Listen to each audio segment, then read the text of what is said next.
इस विज्ञान के दौर में भारत कितनी तरक्की कर रहा है ये मैं आपको जरूर दिखाना चाहूंगी और आप जरूर देखिएगा इस चीज को कि हम कहाँ जा रहे हैं। जैसे ही आज मैं अपना इंस्टा खोलती हूँ तो उस पर पहली खबर मुझे देखने को मिलती है कि अयोध्या 25 नवंबर को राम मंदिर पर धर्म ध्वज फहराएंगे पीएम मोदी।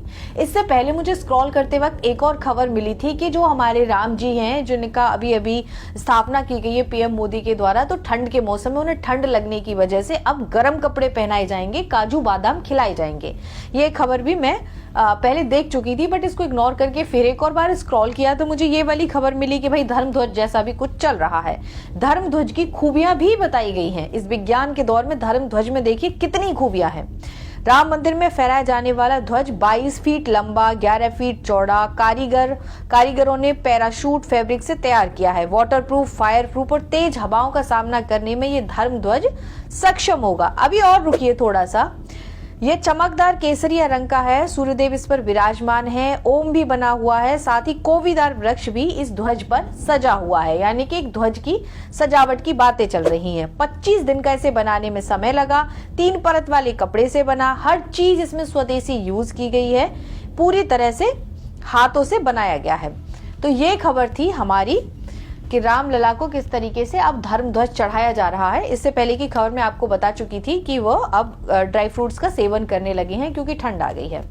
जैसे ही मैं फिर जाती हूँ, अपना अखबार उठाती हूँ, अखबार पढ़ती हूँ तो उसमें खबर देखती हूँ अगले साल बांके बिहारी के लाइव दर्शन आप घर पर बैठकर करेंगे। ये देखिए, ठीक है, चलो अब हम दूसरा पेज पलटते हैं। दूसरा पेज पलटते ही मैं अखबार पे देखती हूँ कि देवताओं का आहार यानी कि देवताओं को अब बुलाया जाएगा मानस पाठ हवन के द्वारा। अयोध्या में यूं शुरू हुआ ध्वजारोहण का पूजन। यानी कि खबर में भी वही, अखबार में भी वही है, इंस्टा पे भी वही है, तरह तरह की खबरें हैं। 500 लोक कलाकार देंगे इसमें प्रस्तुतियां, ये चीज भी है।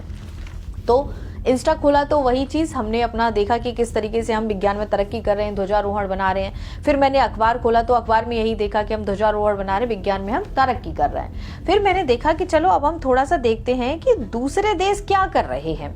ठीक है, तो मैंने सोचा चलो दूसरे देशों के बारे में भी कुछ होगा, तो मैं थोड़ा सा आगे गई और देन चीन की एक खबर आती है। चीन की खबर में मुझे दिखाया जाता है कि आज चीन ने क्या किया है। देखिए, चीन ने पहली बार दिन के उजाले में लेजर तकनीकी से पृथ्वी और चांद की दूरी नापने में सफलता प्राप्त की है।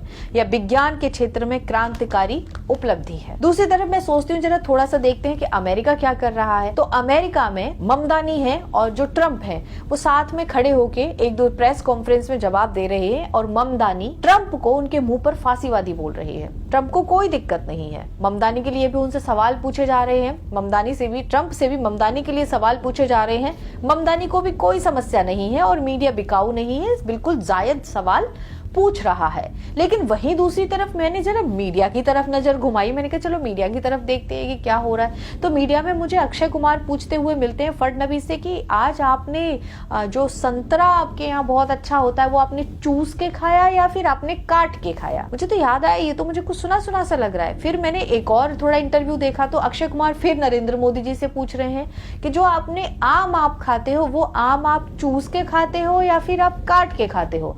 ये हमारा इंडियन मीडिया है।